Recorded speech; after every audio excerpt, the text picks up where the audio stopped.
Hello everyone, स्वागत है आप सभी का हमारे यूट्यूब चैनल पे। और आज हम शुरू करने जा रहे हैं अपने प्रोजेक्ट मैनेजमेंट की यूनिट 2, जिसके अंदर हम पढ़ने वाले हैं सॉफ्टवेयर मैनेजमेंट प्रोसेस फ्रेमवर्क के बारे में, अलग अलग लाइफ साइकिल फेसेस के बारे में। इसके बाद हम पढ़ेंगे उन फेसेस के बाद जो चेक पॉइंट्स आते हैं उनके बारे में, उन फेसेस के अंदर जो वर्क फ्लोज होता है उनके बारे में। तो चलो बिना देर किए हुए शुरू करते हैं। The software management process framework is a comprehensive structure that organizes all software engineering activities across the project life cycle. So जो हमारा जो SMPF होता है वो एक कम्प्रहेंसिव स्ट्रक्चर होता है जो कि हमारे प्रोजेक्ट लाइफ साइकिल के अंदर हमारे सॉफ्टवेयर इंजीनियर की विभिन्न एक्टिविटीज़ को ऑर्गेनाइज करता है। It defines what to do, when to do it, what to produce and how to know you are progressing. ये जो हमारा प्रोसेस फ्रेमवर्क होता है वो मुख्यतः 4 प्रकार के सवालों का जवाब देता है। पहला है व्हाट टू डू, कि आपके वर्क फ्लोज क्या होने वाले हैं, आप क्या करने वाले हो। व्हेन टू डू इट, आप किस तरह के काम को डिवाइड करके उनको किस तरह की डेडलाइन के अंदर कंप्लीट करोगे, जिसे आप फेजेस बोलते हैं। व्हाट टू प्रोड्यूस, आप आखिर डेवलप क्या करने वाले हो, आपका प्रोडक्ट क्या है। And how to know you are progressing, आप अपने प्रोजेक्ट डेवलपमेंट के अंदर प्रोग्रेस कर रहे हो, इस चीज़ को आप कैसे मेजर करते हो। तो it is iterative, architecture centric and use driven, है ना। इसके मेन 3 टाइप के कैरेक्टरिस्टिक होते हैं। पहला है इटरेटिव, ये एक साइकिल की तरह चलता है। आर्किटेक्चर सेंट्रिक, ये आर्किटेक्चर सेंट्रिक होता है, इसका मतलब इसमें आर्किटेक्चर को एक बेस लाइन मान के उसके ऊपर सारा काम किया जाता है। और यूज केस ड्रिवन होता है, इसका मतलब इसमें यूजर के रिक्वायरमेंट्स को हमेशा सेंटर पे रख के उसको एक इंपॉर्टेंट कंसेप्ट मान के सारा सॉफ्टवेयर डेवलप किया जाता है। तो फ्रेमवर्क की डेफिनेशन देखते हैं। A process framework is a structured set of guidelines, activities and artifacts that provides a repeatable, measurable approach to a software development. तो इसकी डेफिनेशन सिंपल है। ये एक स्ट्रक्चर सेट ऑफ गाइडलाइंस है, एक्टिविटीज एंड आर्टिफैक्ट्स की एक structure set है ना, जो कि आपके सॉफ्टवेयर डेवलपमेंट को एक रिपीटेबल और मेजरेबल अप्रोच देता है। It acts as a meta process, a template that can be customised for specific projects while maintaining rigor and predictability। देखो, ये एक मेटा प्रोसेस की तरह है, इसे आप एक टेम्पलेट की तरह समझ सकते हो, जैसे आप अलग अलग तरह के सॉफ्टवेयर के डेवलपमेंट में आप उसे कस्टमाइज कर सकते हो, लेकिन ये हमेशा अपने डिसिप्लिन को मेंटेन करके रखता है। आगे बढ़ते हैं। ये देखो, प्रोसेस फ्रेमवर्क का ये है द 2 डायमेंशनल प्रोसेस फ्रेमवर्क, यानी कि और इसे faces into workflows model भी कहते हैं। देखो, एक्स एक्सिस पे आपका टाइम है और वाई एक्सिस पे आपके काम है, यानी कि एक्स एक्सिस में आपके अलग अलग फेजेस हैं और वाई एक्सिस में अलग अलग वर्क फ्लोज है। जैसा कि आप देख सकते हैं, वाई एक्सिस पे हमारे पास 3 वर्क फ्लोज हैं: business modelling, requirements analysis and design, implementation, test और डिप्लॉयमेंट। वहीं हमारे पास 4 फेजेस हैं एक्स एक्सिस में। पहला है इंसेप्शन, एलेबोरेशन, कंस्ट्रक्शन और ट्रांजिशन। देखो, चारों अलग अलग फेज में हमारी ये 6 की 6 वर्क फ्लो साइमल्टेनियसली काम करते हैं, लेकिन अलग अलग इंटेंसिटीज के साथ। जैसा कि आप देख सकते हो, इंसेप्शन में सबसे ज़्यादा इंटेंसिटी होती है रिक्वायरमेंट्स की, एलेबोरेशन में भी रिक्वायरमेंट्स की इंटेंसिटी सबसे ज़्यादा होती है, लेकिन लगभग लगभग उतनी ही इंटेंसिटी होती है एनालिसिस एंड डिज़ाइन की और बिजनेस मॉडलिंग की भी। कंस्ट्रक्शन में सबसे ज़्यादा जो इंटेंसिटी होती है वो होती है इम्प्लीमेंटेशन वाले पार्ट की, टेस्ट वाले पार्ट की और एनालिसिस वाले पार्ट की। वहीं यदि मैं ट्रांजिशन की बात करूं तो सबसे ज़्यादा वहाँ पे इंटेंसिटी होती है डिप्लॉयमेंट की और टेस्टिंग की। तो चलो आगे बढ़ के हम एक एक फेज को बहुत ही डीपली स्टडी करते हैं। अब the software life cycle is divided into 4 faces. हमारा जो लाइफ साइकिल फेसेस हैं प्रोसेस फ्रेमवर्क के, वो 4 भागों में विभाजित हैं। पहला है इंसेप्शन, दूसरा है एलेबोरेशन, तीसरा है कंस्ट्रक्शन और चौथा है transition. Each phase has a specific primary objective. हर एक फेज का एक स्पेसिफिक प्राइमरी ऑब्जेक्टिव होता है। A set of key milestone that must be achieve, उनका एक स्पेसिफिक माइलस्टोन होता है जो उन्हें इस फेज के अंदर अचीव करना होता है। And ends with a major check point, और हर फेज के एंड में एक चेक पॉइंट होता है जहां अपने पूरे काम को रिव्यू करते हो। ठीक है, तो ये देखो, ये है हमारे 4 फेसेस और ये है हमारे वो 4 चेक पॉइंट्स। तो इंसेप्शन में हमारा जो प्राइमरी ऑब्जेक्टिव होता है वो होता है एलसीओ को अचीव करना। एलसीओ को हम कहते हैं लाइफ साइकिल ऑब्जेक्टिव। इलेबोरेशन वाले पार्ट में जो हमारा प्राइमरी ऑब्जेक्टिव होता है वो होता है लाइफ साइकिल आर्किटेक्चर को अचीव करना, जिसे हम कहते हैं एलसीए। कंस्ट्रक्शन वाले पार्ट में हमारा जो प्राइमरी ऑब्जेक्टिव है वो होता है आईओसी, यानी कि इनिशियल ऑपरेशनल कैपेबिलिटी, इसे अचीव करना। और ट्रांजिशन फेज जो कि हमारा एंड फेज होता है, इसमें हमारा चेक पॉइंट होता है, इसमें जो हमारा प्राइमरी ऑब्जेक्टिव होता है वो है पीआरएल रिलीज करना, जो कि होता है फाइनल प्रोडक्ट रिलीज। एक एक करके इन चारों फेज को स्टडी करते हैं। पहला है inception phase. So the inception phase is the starting point of the project it answers the fundamental question, is this project worth pursuing. So देखो, इंसेप्शन फेज जो होता है वो हमारे किसी भी प्रोजेक्ट को किसी भी प्रोजेक्ट डेवलपमेंट का स्टार्टिंग पॉइंट होता है, इनिशियल पॉइंट होता है। ये आंसर करता है एक फंडामेंटल क्वेश्चन को कि is this project worth pursuing, क्या ये प्रोजेक्ट वास्तव में बनाने लायक है, क्या ये मार्केट में चल पाएगा, क्या इसका बिजनेस स्कोप है, क्या इसे बनाना चाहिए या नहीं। The goal is to establish a shared vision, assess feasibility, and get stakeholder buy-in. This phase is relatively short, but its decisions are critical. देखो, इसमें जो हमारा गोल होता है वो होता है कि टीम के बीच में एक शेयर्ड विजन इस्टेब्लिश करना, फिजिबिलिटी असेस करना, स्टेक होल्डर्स का साइन ऑफ लेना, है ना। देखो, ये जो हमारा फेज होता है वो हमारे टोटल प्रोसेस फ्रेमवर्क का सबसे छोटा फेज होता है। ये केवल हमारे पूरे प्रोजेक्ट एफर्ट का केवल 10% कंज्यूम करता है, लेकिन इसके अंदर जो डिसीजंस लिए जाते हैं वो बहुत ही क्रिटिकल होते हैं। देखो, what are the primary objectives of inception phase. तो हमारा पहला पॉइंट है defined the scope and boundary of the system. तो जो प्रोजेक्ट हम डेवलप करने जा रहे हैं उसकी स्कोप क्या रहेगी, उनके अंदर फंक्शनैलिटी क्या रहेगी और उनकी बाउंड्रीज क्या रहेंगी, what's in and what's out, ये डिसाइड करना हमारा प्राइमरी ऑब्जेक्टिव होता है। दूसरा जो हमारा ऑब्जेक्टिव है वो है establish a business case, why are we doing this and what's the ROI. तो हमारा ऑब्जेक्टिव क्या है, हमारा प्रॉब्लम स्टेटमेंट क्या है, हमारा सॉल्यूशन क्या है, हमारा बिजनेस केस क्या है, इसको अच्छे से इस्टेब्लिश करना, और हमारा रिटर्न ऑन इन्वेस्टमेंट क्या है, इसको अच्छे से आइडेंटिफाई करना। तीसरा जो पॉइंट है वो है identify all key stake holders and their high level needs. तो इस फेज में आके हम सारे के सारे अपने की स्टेक होल्डर्स को आइडेंटिफाई करते हैं और उनकी हाई लेवल जो नीड्स होते हैं उनका एनालिसिस करते हैं, उनकी रिक्वायरमेंट्स को गैदर करते हैं। Assess critical risk, technical, financial, political schedule. तो हमें अपने जो भी हम प्रोजेक्ट को डेवलप करने जा रहे हैं उसके अंदर आने वाले टेक्निकल रिस्क, फाइनेंशियल रिस्क, कुछ मामलों में पॉलिटिकल रिस्क और जो डेडलाइन से जुड़े हुए रिस्क रहते हैं, ऐसे रिस्क को आइडेंटिफाई करके डॉक्यूमेंटेड करना, ये हमारा ऑब्जेक्टिव होता है। Develop a rough cost and schedule estimate. इस फेज के अंदर हम अपने प्रोजेक्ट डेवलपमेंट का एक रफ कॉस्ट और उसकी डेडलाइन का एक रफ डेडलाइन जो है वो एस्टिमेट करते हैं। इसमें जो होता है वो ±50% एक्यूरेसी जो होती है वो एक्सेप्टेबल होती है। Identify system use cases eight a high level. So system use cases का एक बिग पिक्चर व्यू आइडेंटिफाई करना इस फेज का एक ऑब्जेक्टिव होता है। और लास्ट और सबसे इंपॉर्टेंट जो हमारा ऑब्जेक्टिव होता है वो है डिसाइड करना। क्या डिसाइड करना कि क्या हम प्रोसीड करने के लिए तैयार हैं, क्या हमें इसके आगे प्रोसीड करना है या फिर हमें अपने स्कोप को थोड़ा मॉडिफाई करना है, या फिर हमारे ये जो प्रोजेक्ट है वो बिजनेस केस को जस्टिफाई नहीं कर पा रहा है, इस कारण से हमें अपने प्रोजेक्ट को कैंसिल करना है। देखो, यही जो हमारा पॉइंट होता है वो एलसीओ माइलस्टोन चेक पॉइंट होता है, जहां पे आप अपने लाइफ साइकिल ऑब्जेक्टिव को जस्टिफाई करते हो। यदि आप इसे जस्टिफाई नहीं कर पाते हो, यदि आप ये चेक पॉइंट अचीव नहीं कर पाते हो, तो इस पॉइंट पे आके आपको अपने प्रोजेक्ट को कैंसिल करना पड़ता है या किल करना पड़ता है। तो यहाँ इस फ्लो चार्ट में आप अच्छे से समझ सकते हैं। सो इंसेप्शन फेज पे हमारे इनपुट क्या होते हैं। हमारे इनपुट है कस्टमर की नीड्स और मार्केट आइडियाज़। इंसेप्शन एक्टिविटीज़ क्या क्या होने वाली हैं, तो पहली जो एक्टिविटीज़ है वो हमारे फिजिबिलिटी एनालिसिस। दूसरी जो है वो हमारी स्टेक होल्डर के इंटरव्यूज़ लेना जिससे हम उनकी रिक्वायरमेंट्स को गैदर करते हैं। तीसरा है हमें रिस्की एरियाज़ का एक प्रोटोटाइप तैयार करना। और सबसे लास्ट और सबसे इंपॉर्टेंट है हमारी बिजनेस केस को क्रिएट करना। ठीक है, आउटपुट इस फेज के बाद हमें क्या क्या मिलता है, हमें एक विजन डॉक्यूमेंट मिलता है, एक हमें इनिशियल यूज केस मॉडल मिलता है जो कि हमारे पूरे कंप्लीट प्रोजेक्ट का केवल 10% होता है। हमें बिजनेस केस आइडेंटिफाई करते हैं और हाँ, हम प्राइमरी रिस्क की एक लिस्ट तैयार करते हैं जिसमें मेन टॉप 10 रिस्क होती है जिसको हम आगे आने वाले फेसेस में एलिमिनेट करते हैं। So inception is not a requirements phase, you don't detail all requirements here, you just establish the business case and scope at a high level. Typical duration जो होती है वो केवल एक इटरेशन होता है इस फेज में। तो देखो, इंसेप्शन का जो हमारा फेज होता है वो केवल रिक्वायरमेंट फेज नहीं होता है। Inception is not a requirement phase, है ना। हमें अपनी सारी रिक्वायरमेंट्स को यहाँ पे गैदर करके केवल उसका डॉक्यूमेंटेशन नहीं बनाना है ना। हमारा जो प्राइमरी ऑब्जेक्टिव होता है वो होता है अपने बिजनेस केस को डिफाइन करना। यदि इसके ड्यूरेशन की बात करूँ तो ये केवल 2 से 6 हफ्तों का काम है, इसमें केवल एक इटरेशन होता है।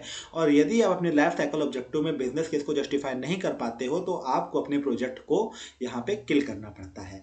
आगे बढ़ते हैं और पढ़ते हैं एलेबोरेशन फेज के बारे में। तो the elaboration phase is the most critical phase of the entire project. It's primary goal is to establish a stable architectural foundation. So जो हमारा एलाबोरेशन फेज होता है वो हमारे एंटायर प्रोजेक्ट का सबसे क्रिटिकल फेज होता है। हमारा जो इसमें गोल होता है वो है कि स्टेबल आर्किटेक्चरल फाउंडेशन को अचीव करना, एस्टैब्लिश करना और एक बहुत ही अच्छी बेस लाइन को तैयार करना and resolve the most significant technical and business risk. तो वो टेक्निकल और बिजनेस रिस्क जो हमारे प्रोजेक्ट को सबसे ज़्यादा इफेक्ट करने वाले हैं, उस तरह के रिस्क जो हमने इंसेप्शन के फेज पे डॉक्यूमेंट किए थे, उस तरह के रिस्क को एलिमिनेट करना इसका प्राइमरी ऑब्जेक्टिव होता है। By the end of elaboration you should be able to accurately estimate the project cost, schedule and quality. तो एलेबोरेशन फेज के खत्म होते होते आप इस स्थिति में आ जाते हैं कि आप अपने प्रोजेक्ट के सही कॉस्ट, शेड्यूल और उसकी क्वालिटी का एस्टिमेट कर सकें। तो क्या होता है इनके प्राइमरी ऑब्जेक्टिव्स एलेबोरेशन फेज के? तो पहला जो हमारा ऑब्जेक्ट है वो defined and base line the software architecture. The architecture must be stable before construction begin. देखो एलेबोरेशन फेज के अंदर आपको अपना जो सॉफ्टवेयर का आर्किटेक्चर है उसकी जो बेस लाइन है उसको बहुत अच्छे से डिफाइन करना होता है, क्योंकि इसके बाद जो आने वाले फेज है उनमें आप अपने आर्किटेक्चर में चेंज नहीं कर सकते हैं। Elaborate the use case model to approximately 100% complete 80% completeness the critical architectural significant use cases.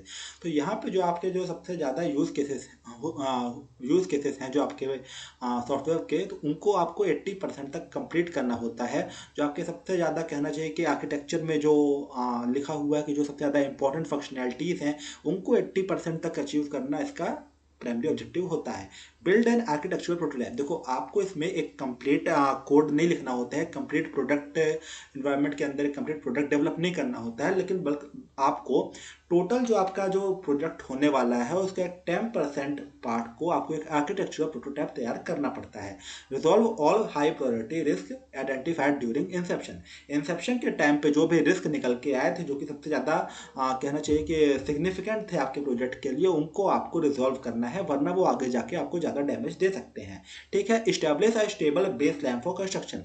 Construction phase के पहले आपको एक स्ट्रॉन्ग और स्टेबल बेस लाइन तैयार करनी है। ठीक है। Frozen requirements for the architecture. ठीक है, क्योंकि कंस्ट्रक्शन के फेज के पहले, स्टार्ट होने के पहले यानी कि इलेबोरेशन फेज के एंड में आपको अपने आर्किटेक्चर को और अपनी रिक्वायरमेंट्स को फ्रीज कर देना है, क्योंकि जब कंस्ट्रक्शन वाला पार्ट शुरू हो जाएगा तब आपको ये चेंजेस बहुत ही एक्सपेंसिव पड़ जाएंगे। ठीक है।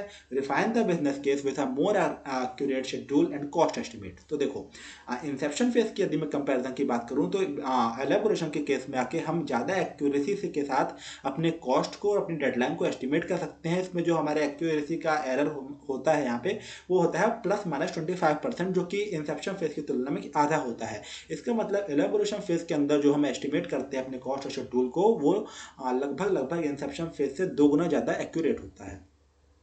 So why is elaboration so critical? Because it's the last chance to make fundamental architectural changes cheaply. देखो अब आखिरकार ये एलाबोरेशन का छोटा सा फेज इतना क्रिटिकल क्यों होता है? क्योंकि ये हमारा लास्ट चांस होता है अपने फंडामेंटल आर्किटेक्चर में किसी भी तरह का चेंज कर पाने का। क्योंकि यदि हम इसको कंस्ट्रक्शन के फेज में यदि जाके चेंज करेंगे या फिर ट्रांजिशन के फेज में जाके हम कुछ चेंज करने का सोचेंगे तो ये हमको बहुत ही ज़्यादा एक्सपेंसिव पड़ जाएगा। इसे आप इस तरह से समझ सकते हैं कि यदि आप इन्हें घर बनाया और आपने शुरू में ही अपनी रिक्वायरमेंट्स को बदल दिया या चेंज कर दिया उसकी नींव डालते समय, तब तो ठीक है, लेकिन यदि आपने पिलर्स डाल दिए हैं, बीम्स डाल दी हैं, उसके बाद यदि आपने घर के नक्शे में बदलाव करेंगे तो वो आपको बहुत महंगा पड़ जाएगा। ठीक है। अब इस फ्लो चार्ट की तरफ ध्यान दो। ये इसमें एलाबोरेशन के फेज में हमारा जो प्राइमरी इनपुट होता है वो होता है रिस्क लिस्ट। तो किस किस तरह के रिस्क आ सकते हैं? एक है डेटाबेस की performance, security model, third party API, scalability, टेक्नोबिलिटी। इसके अंदर हमारा जो काम होता है वो होता है आर्किटेक्चरल प्रोटोटाइप तैयार करना, जो कि एग्जीक्यूटेबल हो, वर्किंग हो, जिसके अंदर आप कोर लेयर्स को वायर्ड अप करते हो, है ना, की यूज केसेस को रन करके देखते हो, है ना, आपके जो रिस्क आइडेंटिफाई किए थे वो सॉल्वेबल है कि नहीं इसका प्रूफ देते हो। ठीक है। और इसमें आप प्रोडक्शन कोड नहीं लिखते हो, इसमें आप केवल एक आर्किटेक्चर प्रोटोटाइप बनाते हो। ठीक है। आपके पास आउटपुट क्या आता है? आपके पास आउटपुट आता है कि स्टेबल आर्किटेक्चर, 80% यूज केसेस आपके कंप्लीट हो जाते हैं, आपकी रिस्क लिस्ट रिजॉल्व हो जाती है। ठीक है। आपका जो एस्टिमेट है वो कहीं ना कहीं रिवाइज हो जाता है, और कंस्ट्रक्शन फेज के लिए कहीं ना कहीं आपका एक डेव प्लान बहुत अच्छे तरीके से तैयार हो जाता है। ये होता है आउटपुट। तो चलो दोस्तों आगे बढ़ते हैं और पढ़ते हैं कंस्ट्रक्शन फेज के बारे में। The construction phase is where the bulk of the software is built with a stable architecture from elaboration as the foundation. So elaboration के फेज से जो हमारा एक फाउंडेशन निकल के आता है, जो कि एक स्टेबल आर्किटेक्चर निकल के आता है, उस स्टेबल आर्किटेक्चर के ऊपर आपको जो बल्क ऑफ सॉफ्टवेयर बिल्ड करने का प्रोसेस है, वो प्रोसेस कहाँ पे होता है? वो होता है कंस्ट्रक्शन फेज के अंदर. Multiple development team works in parallel to implement the remaining use cases and build the complete system. देखो, जो सबसे ज़्यादा महत्वपूर्ण जो यूज़ केसेस थे, 80% यूज केसेस हमने एलेबोरेशन के फेज़ के टाइम पे कंप्लीट कर लिए हैं. बचे कुछ यूज़ केसेस को कंप्लीट करने के लिए हमारी जो मल्टीपल डेवलपमेंट टीम्स होती हैं, वो इस फेज़ में पैरेलल काम करके उसको जल्द से जल्द खत्म करती हैं. This phase typically consumes about 50% of total project effect. हमारे प्रोसेस फ्रेमवर्क के अंदर जो सबसे बड़ा फेज़ होता है, वो फेज़ होता है कंस्ट्रक्शन फेज़, जो कि हमारे टोटल प्रोजेक्ट एफर्ट का पूरा 50% कंज्यूम करता है. It ends with the IOC milestone. ये जो फेज होता है, उसका जो माइलस्टोन होता है या उसका जो चेक पॉइंट होता है, वो होता है IOC, जिसे हम कहते हैं इनिशियल ऑपरेशनल कैपेबिलिटी. सो इस फेज के प्राइमरी ऑब्जेक्टिव्स क्या हैं? तो कंप्लीट ऑल यूज केसेस, है ना. पिछले फेज में हमने 80% यूज केस कंप्लीट कर लिए थे. इस फेज में आके हमको सारे के सारे यूज केस को 100% अचीव करना है. इसके मतलब हमने अपने सॉफ्टवेयर के लिए जितनी भी फंक्शनलिटी प्लान की हुई है, उनको 100% हमने अचीव करना है. Develop software iteratively. ठीक है, इटरेटिव अप्रोच का काम करते हुए हमें मल्टीपल इटरेशन में काम करना है और अपने सॉफ्टवेयर को डेवलप करना है. यदि मैं कंस्ट्रक्शन फेज की बात करूं तो इसमें टिपिकली 2 to 4 इटरेशंस होते हैं. Continuously integrate and test. देखो, हमें सॉफ्टवेयर फिलोसफी में क्या होता था कि हम एक साथ पूरा काम करने के बाद लास्ट में जाके टेस्ट करते थे, जिसके टाइम पे बहुत सारे बग्स निकल के आते थे एक साथ, और उनको हैंडल करना भी बहुत ही ज़्यादा एक्सपेंसिव पड़ता था. तो हमें छोटे छोटे इटरेशंस के बाद में टेस्टिंग करते हुए जाना है, यूनिट टेस्टिंग करते जानी है, और फिर इंटीग्रेटेड टेस्टिंग भी करनी है एंड में, जिससे कि हमारा क्या होता है, हमारे बग्स जो होते हैं वो धीरे धीरे फिक्स होते हैं और एक साथ हमारे ऊपर बहुत सारे बग्स का प्रेशर नहीं आता है लास्ट पॉइंट पे जाके. ठीक है. Achieve acceptable quality, all critical defects resolve before transition. देखो, यहाँ पे एक्सेप्टेबल एक्चुअली यहाँ पे हाई होना चाहिए. हमें इस फेज पे आके जितनी भी हमारी सॉफ्टवेयर है, उसकी जो सबसे ज़्यादा क्वालिटी हम अचीव कर सकते हैं, वो हमको अचीव करनी है. जितने भी क्रिटिकल डिफेक्ट्स हैं, उनको ट्रांजिशन फेज के पहले पहले हमको हर तरह से ख़त्म करना है, हर तरह से उसको रिजॉल्व करना है.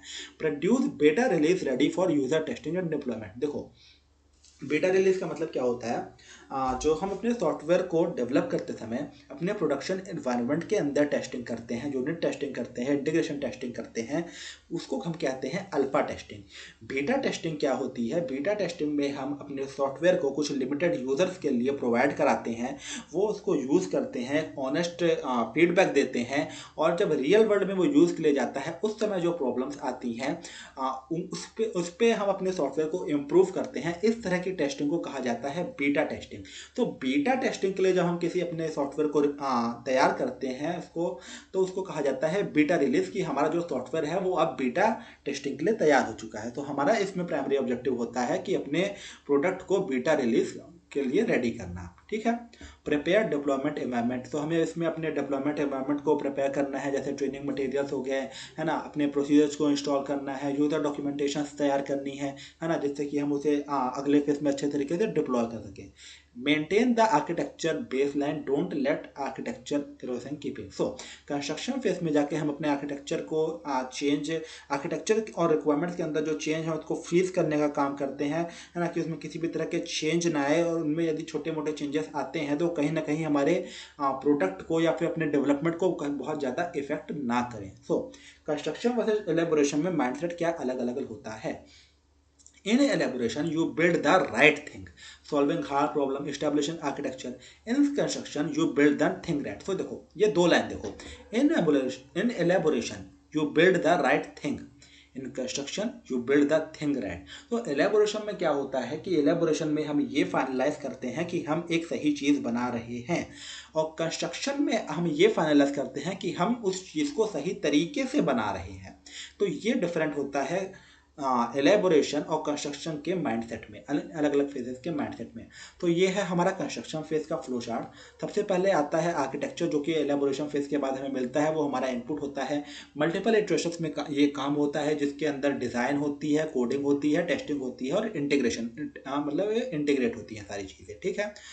2 to 4 इसमें इटरेशंस हो सकते हैं। जो फाइनलाइज हमें चेक पॉइंट मिलता है वो होता है हमारा आईओसी, जिसे हम कहते हैं इनिशियल ऑपरेशनल कैपेबिलिटी, जहाँ पे आके हमारा जो प्रोडक्ट होता है वो बीटा रेडी हो जाता है। आगे बढ़ते हैं और अब बात करते हैं ट्रांजिशन फेज के बारे में। The transition phase moves the system from development into the hands of end users. The software is essentially complete at the start of transition. तो ट्रांजिशन फेज वो फेज होता है जिसमें आपका जो सॉफ्टवेयर है वो पूरी तरह से डेवलप होने के बाद में एंड यूजर्स के हाथों में आता है। ट्रांजिशन फेज के इनिशियल स्टेज में ही आपका जो सॉफ्टवेयर होता है वो कंप्लीट बनके तैयार हो चुका होता है। इस फेज में आपको उसे डिप्लॉय करना होता है, यूज़र ट्रेनिंग देनी होती है, बीटा टेस्टिंग करनी होती है। बीटा टेस्टिंग मैंने आपको बता दिया कि आपका जो यूज़र उसको यूज़ कर रहा है उससे मिलने वाले ऑनेस्ट फीडबैक और उससे आने वाले प्रॉब्लम्स को, उससे आने वाले प्रोडक्ट्स को रिजॉल्व करने का जो काम होता है वो बीटा टेस्टिंग में होता है। यूज़र ट्रेनिंग, इट मीन्स आपका सॉफ्टवेयर अब यूज़र के पास जाएगा, है ना, उस समय आपको टेस्टिंग करनी है, उस समय आपको आने वाली मल्टीपल क्वेरीज को हैंडल करना है, अपने डेटा बेसिस को क्रैश होने से बचाना है। तो ये सारी चीज़ें यूज़र ट्रेनिंग के अंदर आ जाती हैं। आपको फाइन ट्यूनिंग करनी है ना। रियल वर्ल्ड यूज़ में जब किसी तरह के डिफेक्ट्स निकल के आते हैं तो उनको आपको फिक्स करना है। It ends with the final PRL milestone. ये जो फेज होता है उसका जो फाइनल माइलस्टोन होता है वो होता है PRL, यानी कि प्रोडक्ट रिलीज। तो आपको अपने प्रोडक्ट को फाइनल प्रोडक्ट रिलीज के लिए तैयार करना है, यही आपका फाइनल माइलस्टोन है इस फेज का। So what are the primary objectives of transition phase? पहला, beta test with real users, validate in the real operational environment। सो आपको सबसे पहले अपने रियल यूजर्स के साथ एक लिमिटेड रियल यूजर्स के बीच में अपने प्रोडक्ट को अवेलेबल करवाना है, जिससे आपकी बीटा टेस्टिंग हो सके। Fix all defects reported during beta testing. Beta testing के टाइम पे जो डिफेक्ट्स निकल के आते हैं उनको आपको फिक्स करना है। Train users and support staff. देखो, अब आपने जो अपना प्रोडक्ट बनाया है उसको यूजर अच्छी तरह से यूज़ कर सके, उसके लिए उसको ट्रेन करना है। कैसे ट्रेन करेंगे आप? तो यूज़र मैनुअल्स के जरिए कर सकते हैं। यदि आपका कोई सॉफ्टवेयर प्रोडक्ट है तो उसको आप डिजिटल असिस्टेंट के थ्रू, आजकल बहुत पॉपुलर है, उसको आप हेल्प कर सकते हैं।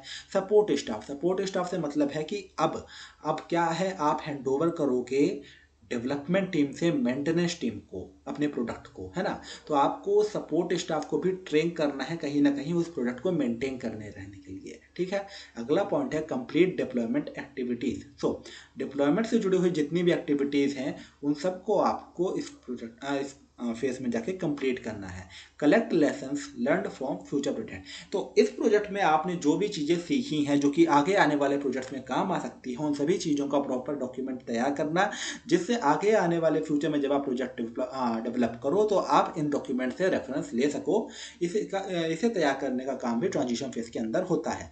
Hand over to maintenance operation team with full documentation. आपको व्यवस्थित सारे डॉक्यूमेंटेशन के साथ अपनी डेवलपमेंट टीम से मेंटेनेंस टीम को या ऑपरेशंस टीम को अपने प्रोजेक्ट को हैंड ओवर करना है, जिससे आगे आने वाले समय में वो उसको मेंटेन कर सकें। Achieve stakeholder acceptance. अब आपका प्रोजेक्ट पूरी तरह से डेवलप हो चुका है, तो अब ये समय आ जाता है कि आप अपने स्टेक होल्डर्स का फाइनल फॉर्मल साइन ऑफ ले लो। सो ये था दोस्तों हमारे ट्रांजिशन फेज के primary objective. So transition is not just clicking the install button. Large systems require careful migration strategies, parallel running and user resistance management and roll back plans, ठीक है। तो देखो, होता क्या है ना कि आपका जो ट्रांजिशन फेज है वो केवल इंस्टॉल बटन नहीं है कि आपका प्रोजेक्ट जो है वो पूरा बन गया है और अब आप उसको जो है तो सीधे सीधे यूजर्स को दे दो या फिर एक इंस्टॉल बटन बस क्लिक कर दो, बस ये नहीं है ट्रांजिशन फेज। ट्रांजिशन फेज के टाइम आपके पास माइग्रेशन स्ट्रेटजीज होनी चाहिए कि आप किस तरह से अलग अलग सिस्टमों के बीच में अपने सॉफ्टवेयर को या फिर अपने डेटाबेस को किस तरह से आप मेंटेन कर सकते हो। पैरेलल रनिंग है, जैसे कि ओल्ड सिस्टम्स है, न्यू सिस्टम है, उनको किस तरह से आप साइमल्टेनियसली रन कर सकते हो, ठीक है। यूज़र जो है वो आपके सॉफ्टवेयर को एक बार मिलने के बाद उसमें होने वाले अलग अलग तरह के चेंजेस को के लिए कंफर्टेबल नहीं होता है। तो आपको चेंजेस को इस तरह से कस्टमाइज़ करना है कि यूज़र का रजिस्टर्स ना होए, और यदि किसी भी तरह की कमी होती है, किसी भी तरह के चेंज के कारण किसी भी तरह की कमी होती है, तो उसके लिए आपके पास रोल बैक प्लान्स भी रेडी होना चाहिए। यदि आपकी मेंटेनेंस की प्लानिंग अच्छी नहीं है, यदि आपकी ट्रांजिशन की प्लानिंग अच्छी नहीं है, तो कई बार क्या होता है कि एक बहुत अच्छा प्रोजेक्ट डेवलप करने के बाद भी, बहुत अच्छा सॉफ्टवेयर डेवलप करने के बाद भी वो मार्केट में फेल हो जाता है। तो देखो, अब एफर्ट डिस्ट्रीब्यूशन की बात करते हैं। यदि मैं इंसेप्शन फेज की बात करूं तो 5 to 10% एफर्ट होता है इसमें टोटल प्रोजेक्ट एफर्ट का।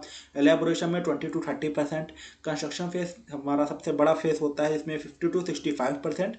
और ट्रांजिशन फेज में जाके 10 to 50%। ठीक है, आगे बढ़ते हैं और अब बात करते हैं आर्टिफैक्ट्स के बारे में कि आर्टिफैक्ट्स क्या होते हैं और कितने तरह के होते हैं। सो an artifact is any tangible byproduct produced during software development.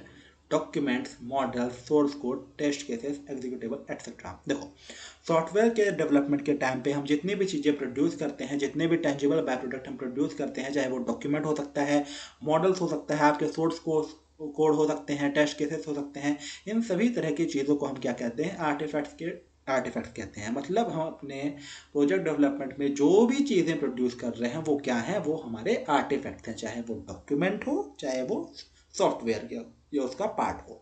So artifacts are the evidence of progress and the means of communication between team members, phases and stakeholder। सो देखो, जो हमारे आर्टिफैक्ट्स होते हैं वो कहीं ना कहीं हमारे प्रोग्रेस का एविडेंस देते हैं कि हम कुछ वास्तव में हमारे जो डेवलपमेंट हो रहा है उसमें कहीं ना कहीं हम प्रोग्रेस कर रहे हैं। ये टीम मेंबर्स के आपस के बीच में एक कम्युनिकेशन का माध्यम होता है। ठीक है, स्टेक होल्डर्स के बीच में एक मीन्स ऑफ कम्युनिकेशन होता है, और जो डेवलपमेंट टीम है और जो स्टेक होल्डर हैं उनके बीच भी कहीं ना कहीं मीन्स ऑफ कम्युनिकेशन ये हमारे आर्टिफैक्ट्स होते हैं। A good artifact management is key to project success. इन आर्टिफैक्ट्स को आप कितने अच्छी तरीके से मेंटेन करते हो, डेवलप करते हो, मैनेज करते हो, ये आपकी इस बात पे आपकी प्रोजेक्ट की सक्सेस डिपेंड करती है। Definition: an artifact is a document, model or element of a software produced as a result of process activities। तो सॉफ्टवेयर इंजीनियरिंग के टाइम पे होने वाली अलग अलग प्रोसेस एक्टिविटीज में आप जो कुछ भी प्रोड्यूस करते हो वो आपका आर्टिफैक्ट होता है। Artifact may be created once and never modified, और they may be continuously refined throughout the project. तो आर्टिफैक्ट्स इस तरह से भी हो सकते हैं कि आपने एक बार क्रिएट कर दिया, उसमें कभी चेंजेस नहीं किए, जैसे कि हमारी रिक्वायरमेंट्स होती हैं जो कि कंस्ट्रक्शन फेज के पहले पहले जाके फ्रीज हो जाती हैं। और आर्टिफैक्ट्स कुछ इस तरह के भी हो सकते हैं जो कि कंटिन्यूअली रिफाइंड होते रहते हैं, जैसे कि हमारे सॉफ्टवेयर के अंदर होने वाली छोटी मोटी फंक्शनैलिटी जो कि पूरे कंस्ट्रक्शन फेज के दौरान कहीं ना कहीं हम उनमें चेंजेस करते रह सकते हैं। Every artifact has an owner, a version and a purpose. हर एक आर्टिक्राफ्ट का एक ओनर होता है, जो एक मतलब एक रिस्पॉन्सिबल पर्सन होता है जो इसके लिए रिस्पॉन्सिबल होता है उस आर्टिफैक्ट के लिए। कहीं ना कहीं हर एक आर्टिफैक्ट का एक प्राइमरी ऑब्जेक्टिव होता है, एक पर्पस होता है। जो हमारे आर्टिफैक्ट्स होते हैं वो तीन तरह के होते हैं। पहला है मैनेजमेंट आर्टिफैक्ट्स, जिसमें हमारे project plan, schedule, status report, ये सारी चीज़ें आती हैं, है ना।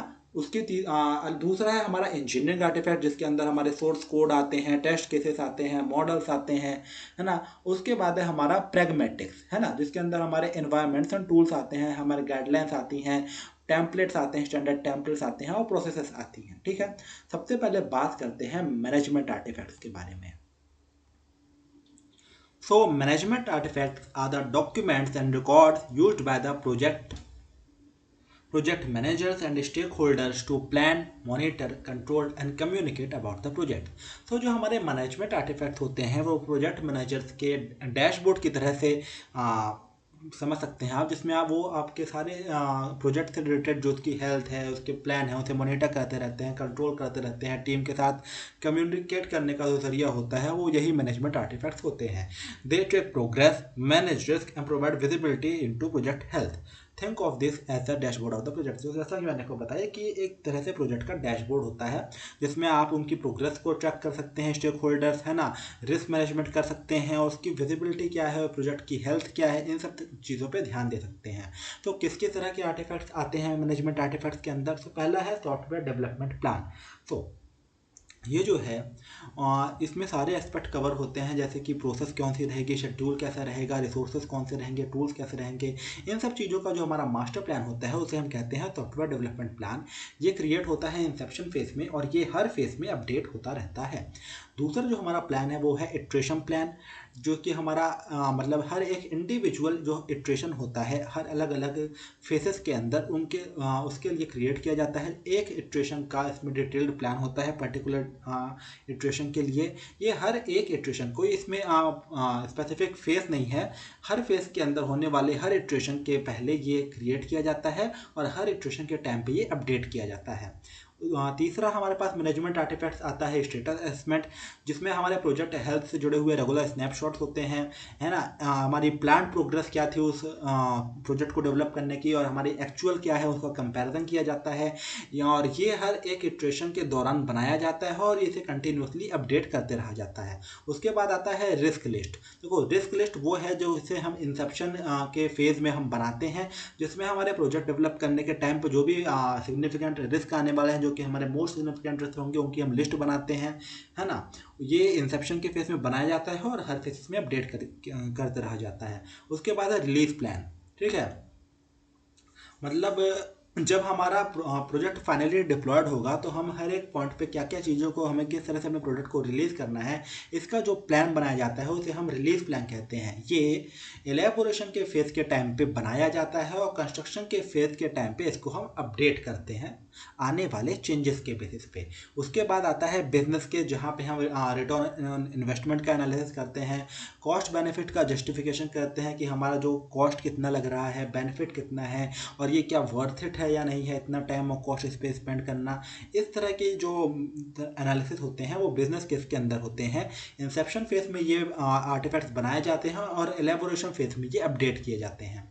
मैट्रिक्स एंड मेजरमेंट्स आर्टिफैक्ट्स होते हैं जो कि हमारे सॉफ्टवेयर की क्वालिटी, प्रोडक्टिविटी और उसकी प्रोग्रेस का कलेक्टिव डेटा होता है। एलेबोरेशन के फेज पे ये क्रिएट किया जाता है और उसके बाद आने वाले हर फेसेस पे इसको हम अपडेट करते रहते हैं।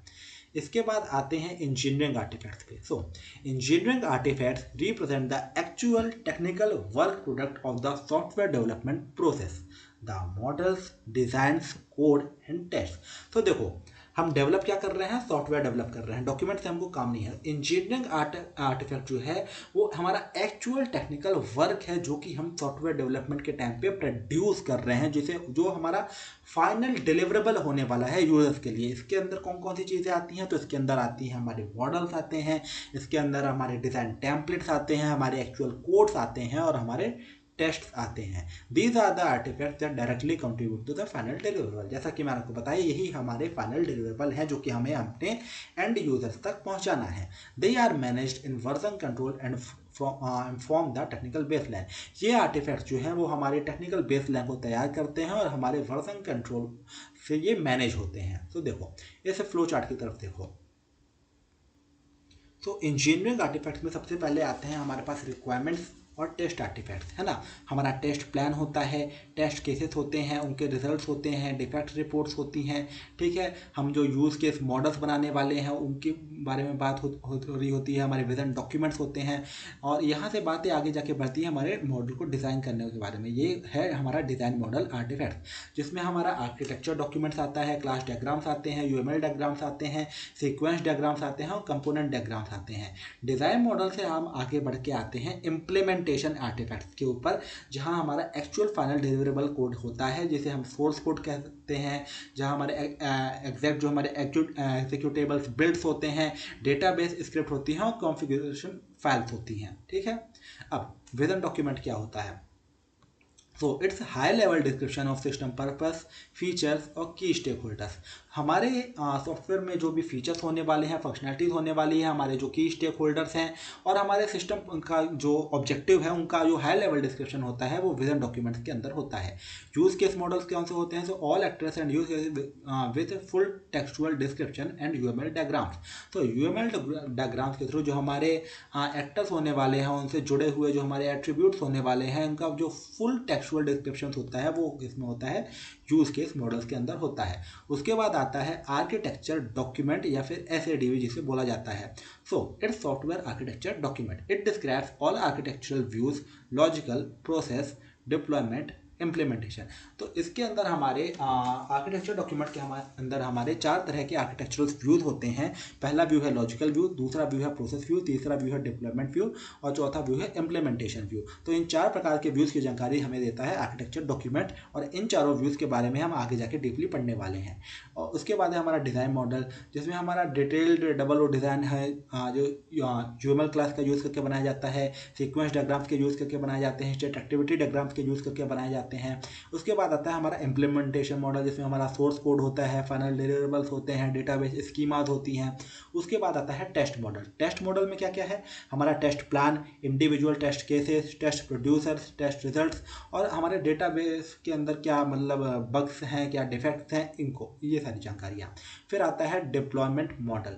So it describes physical deployment topology. जो हमारे फिजिकल किसी भी प्रोडक्ट को डिप्लॉय करने की जो टोपोलॉजी है वो कंटेन करता है कौन सा हमारा आर्टिफैक्ट, डिप्लॉयमेंट मॉडल आर्टिफैक्ट। तो चलो हमने मैनेजमेंट आर्टिफैक्ट्स के बारे में पढ़ लिया, हमने इंजीनियरिंग आर्टिफैक्ट्स के बारे में पढ़ लिया। अब हम पढ़ने वाले हैं प्रैग्मेटिक्स आर्टिफैक्ट्स के बारे में। Pragmatic artifacts support the development environment and process itself. They are the infrastructure that enables teams to work effectively. So, ये वो infrastructure है जो किसी भी टीम को अच्छी तरह से काम करने के लिए enable करता है। These include the tools, processes, guidelines, templates and standards that the team uses. Often overlooked but critically important for consistency and quality. देखो कहीं ना कहीं हम pragmatic artifacts के अंदर इंडस्ट्री में बहुत ज़्यादा ध्यान देते हैं, लेकिन ये बहुत ही ज़्यादा इंपॉर्टेंट भी होता है क्योंकि ये हमारे सॉफ्टवेयर प्रोसेस की कंसिस्टेंसी को और उसकी क्वालिटी को बेटर बनाता है। देखो प्रैग्मेटिक आर्टिफैक्ट्स उस तरह के आर्टिफैक्ट्स होते हैं जिनके अंदर उस सॉफ्टवेयर को डेवलप करने के जो प्रोसेस की सारी गाइडलाइंस होती हैं, प्रोसेस को डिफाइन किया जाता है, उसके अंदर कौन कौन से टूल यूज़ किए जाने हैं इसकी जानकारी होती है, टेम्पलेट्स दिए जाते हैं, डिज़ाइन टेम्पलेट्स, डॉक्यूमेंट टेम्पलेट्स। तो ये वो एक ऐसा सेट समझ सकते हो जिसके अंदर आपकी सारी तरह की गाइडलाइंस हैं उस सॉफ्टवेयर को डेवलप करने की। तो हमारे प्रैग्मेटिक्स आर्टिफैक्ट्स में किस किस तरह के आर्टिफैक्ट्स आते हैं। पहला है डेवलपमेंट एनवायरनमेंट। ये डिफाइन करता है कि इसमें आपको आईडी सेटअप को, स्क्रिप्ट्स को बिल्ड करने को और SCM के कॉन्फ़िगरेशन को। इससे आपके सिस्टम में आती है कंसिस्टेंसी और आप इसमें डिफाइन करते हो अपने डेवलपमेंट के जो एनवायरनमेंट होने वाला है उसको।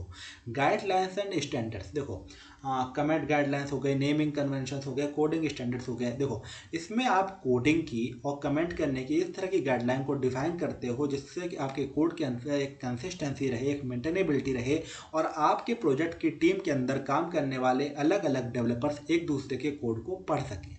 Templates, document templates, review checklist, iteration plan template. So इसमें होता क्या है कि इस तरह के टेम्पलेट्स के थ्रू हम हर एक तरह के डॉक्यूमेंट्स को कहीं ना कहीं एक स्ट्रक्चर प्रोवाइड करते हैं कि आपको इसी स्ट्रक्चर के अंदर अपने सारे डॉक्यूमेंट्स को बनाना है, जिसके अंदर कहीं ना कहीं एक एफिशिएंसी रहती है कि स्टैंडर्डाइजेशन रहता है आपके डॉक्यूमेंट्स में। Process description, how to guides workflow description और रोल डेफिनेशन। आपकी टीम के अंदर हर एक का रोल डिफाइन होना चाहिए, वर्क फ्लो पता होना चाहिए, आपको पता होना चाहिए कि आपके काम कैसे करना है, आप किस तरह की अप्रोच को, किस तरह के प्रोसेस को आपको फॉलो करना है ना। इसका पर्पस ये रहता है कि आपकी टीम को पता रहे कि आपको एक पर्टिकुलर प्रोजेक्ट को बनाने के लिए किस तरह की प्रोसेस को फॉलो करना है। टूल फॉर कॉन्फ़िगरेशन, आप अपने प्रोजेक्ट को डेवलप करने के लिए किस किस तरह की डेटा पाइपलाइंस का यूज़ करने वाले हो, किस किस तरह के ऑटोमेशन का यूज़ करने वाले हो, इन सभी चीज़ों को आइडेंटिफाई करने का काम, इन सभी चीज़ों की गाइडलाइंस को तय करने का काम वो होता है टूल कॉन्फ़िगरेशन आर्टिफैक्ट के अंदर बारे में। ठीक है, इसका जो पर्पस होता है वो होता है ऑटोमेशन की क्वालिटी को रिव्यू करना या चेक करना। लेसन्स लर्न, हर इटरेशन के बाद में आपने क्या सीखा है, क्या कमी रह गई है, किस तरह से आपको चीज़ों को सुधारना है, इसका जो डॉक्यूमेंटेशन होता है वो होता है लेसन लर्न आर्टिफैक्ट्स के अंदर। इसका होता है कंटिन्यूअस प्रोसेस इंप्रूवमेंट, यानी कि हमको अपने प्रोसेस को कंटिन्यूअसली इंप्रूव करने के लिए लेसन लर्न आर्टिफैक्ट्स की ज़रूरत पड़ती है। Pragmatic artifacts are often called the glue of the project. Without them, even the best developers waste time on inconsistent approaches, repeated mistakes and communication breakdowns. So देखो pragmatic artifacts जो है वो हमारे project के ग्लू की तरह होता है। ये सारे आर्टिफैक्ट जो हैं वो कहीं ना कहीं काम करने की गाइडलाइंस को और काम हमारा एफिशिएंट हो, कंसिस्टेंट हो, उस तरह की गाइडलाइंस हमारे सारे के सारे टीम को देते हैं। तो इससे क्या होती है कि कंसिस्टेंसी खत्म हो जाती है। यदि इस तरह के आर्टिफैक्ट्स नहीं होंगे तो अलग अलग तरह के डेवलपर अलग अलग तरह का काम करके अपनी कहीं ना कहीं एनर्जी वेस्ट करेंगे, एक दूसरे का टाइम वेस्ट करेंगे, और कहीं ना कहीं एक बहुत ही ज़्यादा मिसकम्युनिकेशन आ जाता है टीम्स के अंदर यदि इस तरह के आर्टिफैक्ट्स का यूज़ नहीं किया जाए इंडस्ट्री के अंदर। तो आगे बढ़ते हैं और अब पढ़ते हैं हमारे एक नए टॉपिक के बारे में जो है model based software architecture. So model based software architecture uses multiple views और model to describe the architecture of a system because no single diagram can capture all aspects of a complex architecture. तो देखो आप इसको इस तरह से समझ सकते हो कि आपका घर है, तो यदि मैं केवल आपके घर का एक नक्शा आपको बना के दे दूं तो क्या आप अपने घर का पूरी तरह की उस घर की डिटेल्स को जान सकते हो? नहीं। आपको पता होना चाहिए कि आपकी प्लम्बिंग की जो पाइपलाइंस हैं वो किस तरह की हैं, इलेक्ट्रिक का जो आपके वायर्स गए हुए हैं घर के अंदर वो किस तरह के हैं। तो इसी तरह की चीज़ें आपके सॉफ्टवेयर में भी होती हैं। आप केवल एक बिग पिक्चर व्यू से, केवल एक मॉडल से या फिर एक डायग्राम के थ्रू आप अपने सॉफ्टवेयर की स्ट्रक्चर को नहीं डिफाइन कर सकते हो। आपको मल्टीपल व्यूज चाहिए होते हैं अपने सॉफ्टवेयर को कहीं भी रिप्रेजेंट करने के लिए। तो यही आता है हमारा model based software architecture. The most famous approach is Kruchten's 4+1 view model which describes architecture from 5 different stakeholder perspectives simultaneously। so इस प्रॉब्लम को सॉल्व करने का जो हमारा तरीका है वो है क्रिस्टन का 4+1 व्यू मॉडल, जिसके अंदर हम एक स्टेक होल्डर के परस्पेक्टिव से अलग अलग तरह के 5 व्यूज को साइमल्टेनियसली रिप्रेजेंट कर सकते हैं। तो चलो अब पढ़ते हैं द 4+1 व्यू मॉडल के बारे में। So Philippe Kruchten propose that software architecture should be describe using 4 primary views, है ना। तो हमारे फिलिप क्रिश्चियन साहब ने एक 4+1 मॉडल दिया। उन्होंने कहा कि हम अपने सॉफ्टवेयर आर्किटेक्चर को इन 4 तरह के प्राइमरी व्यूज के द्वारा कंप्लीटली रिप्रेजेंट कर सकते हैं। ये 4 तरह के व्यू कौन कौन से थे? एक था लॉजिकल व्यू, दूसरा है प्रोसेस व्यू, तीसरा है डेवलपमेंट व्यू और चौथा है physical view plus a central plus scenario view. इसका मतलब इन सब के केंद्र में, इन सब के बीच में कहीं ना कहीं एक एक्स्ट्रा व्यू काम करता है जिसे हम कहते हैं सिनेरियो व्यू या फिर यूज केसेस व्यू भी आप इसको कह सकते हो। और ये जो यूज केसेस व्यू होता है वो कहीं ना कहीं चारों व्यूज को आपस में बाउंड करके रखता है या फिर एक दूसरे को टाइट करके रखता है। Each view addresses different concern of different stakeholder. इनमें से पर्टिकुलर हर एक जो व्यू है वो कहीं ना कहीं एक स्टेक होल्डर के पर्टिकुलरली अलग ऑब्जेक्टिव्स को रिप्रेजेंट करता है। तो जैसा कि आप इस डायग्राम में देख सकते हैं, ये हमारा लॉजिकल व्यू, दूसरा व्यू है हमारा प्रोसेस व्यू, तीसरा व्यू है डेवलपमेंट व्यू और चौथा व्यू है फिजिकल व्यू। और ये चारों के चारों बाउंड हैं किससे? हमारे सिनेरियो व्यू से या फिर यूज केसेस व्यू से, जो इन चारों व्यूज को जोड़ के रखता है। और इसी तरह से कुछ होता है हमारा 4+1 व्यू मॉडल का डायग्राम। अब एक एक करके इन व्यूज के बारे में जानते हैं। तो लॉजिकल व्यू, है ना। तो लॉजिकल व्यू हमें बताता है कि what are the functional places, how is functionally structured, है ना। तो हमारी ऑडियंस क्या रहेगी? एंड यूजर्स और डिजाइनर। यूएमएल डायग्राम्स हो गए, क्लास डायग्राम्स हो गए, है ना, ऑब्जेक्ट डायग्राम्स हो गए, ठीक है, कोलैबोरेशन डायग्राम्स हो गए। इसका कंसर्न है कि हमें फंक्शनल रिक्वायरमेंट्स, है ना, कि हमारा सिस्टम आखिर करता क्या है। ठीक है, जैसे बैंकिंग सिस्टम है तो बैंकिंग सिस्टम में अकाउंट, कस्टमर, ट्रांजैक्शन, ये सारी चीज़ें आखिर में प्रोसेस कैसे होती हैं, ये सारी चीज़ें हमारे लॉजिकल व्यू के अंदर आती हैं। अब process, how does the system behave at the run time, how do processes interact. उसके अंदर उस सॉफ्टवेयर के अंदर होने वाली जो फंक्शनैलिटी है वो किस तरह से बिहेव करती है, किस तरह से उसके अंदर प्रोसेसेस रन होती हैं, ये कौन सा व्यू बताता है? हमारा प्रोसेस व्यू बताता है, जिसके अंदर हमारा कौन कौन सी चीज़ें सीक्वेंस को डिफाइन करता है, कम्युनिकेशन को डिफाइन करता है, अलग अलग कंपोनेंट्स के बीच में एक्टिविटीज़ को डिफाइन करता है। और ये किस तरह के स्टेक होल्डर्स के लिए है? ये है सिस्टम इंटीग्रेटर्स स्टेक होल्डर्स के लिए। जो हमारा लॉजिकल व्यू था वो किसके लिए था? वो था एंड यूजर्स के लिए, डिजाइनर्स के लिए, जिसके अंदर हम उसकी फंक्शनैलिटी के बारे में बात करते थे कि इसकी फंक्शनैलिटी के किस किस तरह से पीसेस हैं, है ना, मतलब किस किस तरह की फंक्शनैलिटी और अलग यूज़ केसेस हैं, हमारी फंक्शनैलिटी किस किस तरह से बाउंड है, किस किस तरह से स्ट्रक्चर्ड है ना। हम इसमें जो यूएमएल डायग्राम्स यूज़ करते थे वो था क्लास डायग्राम, ऑब्जेक्ट डायग्राम, है ना। जो हम इसमें अपने यूएमएल डायग्राम्स यूज़ करने वाले हैं वो है activity diagram, sequence diagram, communication diagram, है ना। उसके बाद आता है development view. So how is software organised in source code, what are the modules. तो आपके ये जो सॉफ्टवेयर बनाया है इसके अंदर किस किस तरह के मॉड्यूल्स हैं, आपस में किस किस तरह से ऑर्गेनाइज्ड हैं, किस किस तरह से इंटरेक्ट करते हैं, इस तरह को बताने वाला जो व्यू है वो कहलाता है डेवलपमेंट व्यू। इसमें जो हमारे प्राइमरी यूएमएल डायग्राम्स यूज होते हैं वो हैं पैकेज डायग्राम्स, कंपोनेंट डायग्राम, सब सिस्टम डायग्राम्स। और ये किस तरह के स्टेक होल्डर्स के लिए हैं? तो ये हैं प्रोग्रामर्स के लिए और सॉफ्टवेयर जो मैनेजर्स होते हैं उनके लिए, है ना। उसके बाद आता है फिजिकल व्यू। तो दो, अब आपने सॉफ्टवेयर तो बना दिया, लेकिन आपका सॉफ्टवेयर किस तरह से आपके सॉफ्टवेयर की मैपिंग किस तरह से होती है हार्डवेयर पे, है ना। आपका सर्वर कहाँ है, कैसा बना है, व्हाट रन्स वेयर, क्या चीज़ कहाँ पे रन हो रही है, इस तरह की प्रॉब्लम्स को जो व्यू करता है, वो मतलब इस तरह की प्रॉब्लम्स को रिप्रेजेंट करने वाला जो व्यू है वो है फिजिकल व्यू। इसमें जो हमारे डायग्राम्स रिप्रेजेंट होते हैं वो होते हैं नोड डायग्राम्स, डिप्लॉयमेंट डायग्राम्स, और ये सिस्टम इंजीनियर्स के लिए यूज में आता है। उसके बाद जो हमारा एक एक्स्ट्रा व्यू है जिसे हम +1 सिनेरियोज व्यू बोलते हैं या यूज केस व्यू बोलते हैं, वो दिखाता है कि how does everything work together end to end for real scenarios. ये दिखाता है कि ये सारी अलग अलग चीज़ें एक साथ कैसे काम करती है रियल वर्ल्ड सिनेरियो के अंदर। इसके लिए जो हम यूएमएल डायग्राम्स का यूज़ करते हैं वो है use case diagram, textual description, और ये सभी तरह के स्टेक होल्डर्स के लिए हमारे उपयोगी है। ठीक है।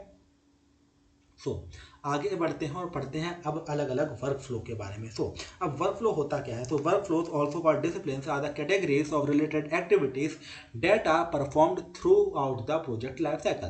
तो इस प्रोजेक्ट लाइफ साइकिल के अंदर वो सारे रिलेटेड एक्टिविटीज़ जो कि अलग अलग मतलब फेजेस में और अलग अलग फेज में आप साइमल्टेनियसली करते हैं, उनकी जो कैटेगराइजेशन है वो कहलाती हैं वर्क फ्लो।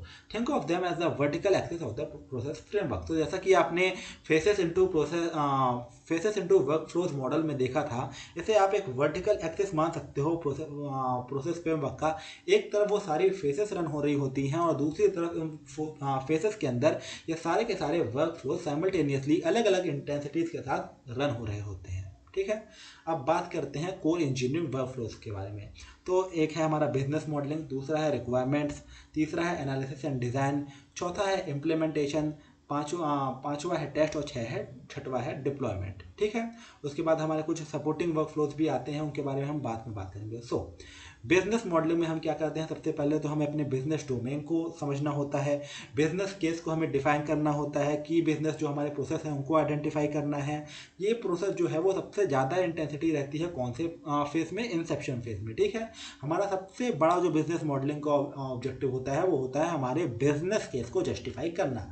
उसके बाद आता है हमारा वर्कफ्लो रिक्वायरमेंट। इसमें हम क्या करते हैं, इसमें हम स्टेक होल्डर्स की नीड की स्टडी करते हैं, उनको हम जस्टिफाई करते हैं, ये देखते हैं कि ये सारी चीज़ें फुलफिल हो सकती हैं नहीं हो सकती हैं, उनके हिसाब से हम यूज़ केस मॉडल बनाते हैं, है ना। उसके बाद हम एक ऐसा डॉक्यूमेंट बनाते हैं जिसके अंदर हम उनके अपनी सारी फंक्शनैलिटी के डिटेल करते हैं, है ना। और ये जो होता है रिक्वायरमेंट का फेज़, वो एलेबोरेशन के फेज़ में सबसे ज़्यादा पीक पे होती है इसकी इंटेंसिटी। उसका है हमारा एनालिसिस एंड डिज़ाइन। देखो, अब हमने रिक्वायरमेंट गैदर कर ली है, रिक्वायरमेंट को आर्किटेक्चर में बदलना और पूरे सॉफ्टवेयर का डिज़ाइन तैयार करना और उन रिक्वायरमेंट्स का एनालिसिस करना, ये काम होता है एनालिसिस एंड डिज़ाइन के अंदर। Transform requirements to architecture, create design modules through UML, design subsystems and interfaces. इसमें आप अपने सॉफ्टवेयर के सब सिस्टम्स और इंटरफेसेस को डिज़ाइन करते हो। और ये वाला भी जो प्रोसेस है वो सबसे ज़्यादा पीक पे होता है एलेबोरेशन फेज में। ये मतलब जो वर्क फ्लो है वो सबसे ज़्यादा पीक पे होता है एलेबोरेशन फेज में।